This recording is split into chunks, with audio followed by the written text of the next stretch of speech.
महायुतीचा एक मोठा मेळावा जो आहे हा वर्ध्यामध्ये आयोजित करण्यात आला आणि नेमकं या दरम्यान यावर काही चर्चा होते का तेही पाहणं तेवढंच महत्त्वाचं आहे। आपल्यासोबत याबाबत बोलण्यासाठी खुद्द खासदार रामदास तडस आहेत। आपण त्यांना विचारूया नेमकं कशा पद्धतीनं ही जी जागा आहे लोकसभेची याकडे पाहता कशा पद्धतीनं ही जागा राखीव आपल्यासाठी राहू शकते का किंवा यात काही बदल होईल, काय सांगाल?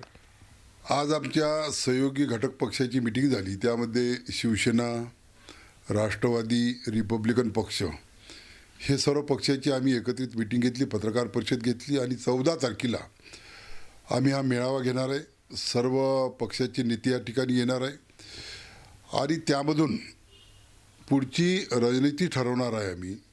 कारण या देशात जे काम झालं, या 9-9.5 वर्षाच्या कार्यकालात काम झालं, हे काम जनतेपर्यंत पोहोचण्याचं काम आमच्यासोबत असलेले घटक पक्ष यांच्यावरसुद्धा आम्ही दिलं आहे आणि आम्ही सर्व मिळून येणाऱ्या लोकसभेमध्ये प्रचार करून लोकसभेच्या उमेदवाराला निवडून आणू। जो 14मध्ये आणि 19मध्ये आले त्याच प्रमाणात 24मध्ये सुद्धा याच लोकसभेमधून पुन्हा भारतीय जनता पक्षाचा उमेदवार निवडून येईल।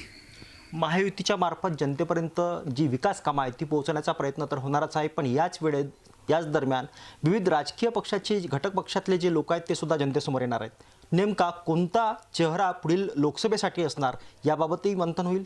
दरम्यान जे काही श्रेयवाद म्हणजे जसा जो आपला हा लोकसभा क्षेत्र मागतोय यावर काय सांगाल नेमका? आखरी निर्णय घेणं हे पक्षश्रेष्ठीवर आहे।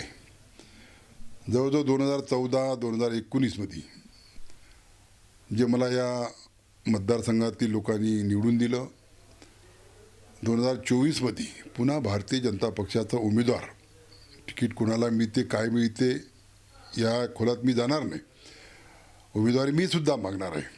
परंतु पक्षश्रेष्ठींनी ज्याला कोणाला उमेदवारी दिली त्यांच्यासोबत आम्ही राहू आणि प्रचंड बहुमतानं, मागच्यापेक्षा जास्त बहुमतानं आमचा भारतीय जनता पक्षाचा उमेदवार या ठिकाणी निवडून येईल। अलीकडेच राष्ट्रवादी काँग्रेसच्या अजित पवार गटात आलेले माजी केंद्रीय मंत्री सुबोध मोहिते हे सुद्धा दावा करतात आहे। अशात या दाव्यामध्ये महायुतीची जागा जी आहे ही जागा राखून ठेवण्यात आपल्याला यश येईल का?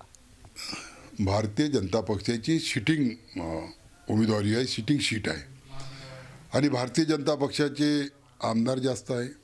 भारतीय जनता पक्षाची जिल्हा परिषद होती, भारतीय जनता पक्षाची पंचायत समिती, नगरपालिका, म्हणजे हा जिल्हा पूर्ण भारतीय जनता पक्षमय झाला आहे। त्याच्यामुळे दुसऱ्याला उमेदवारी देण्याचा प्रश्नच नाही आहे।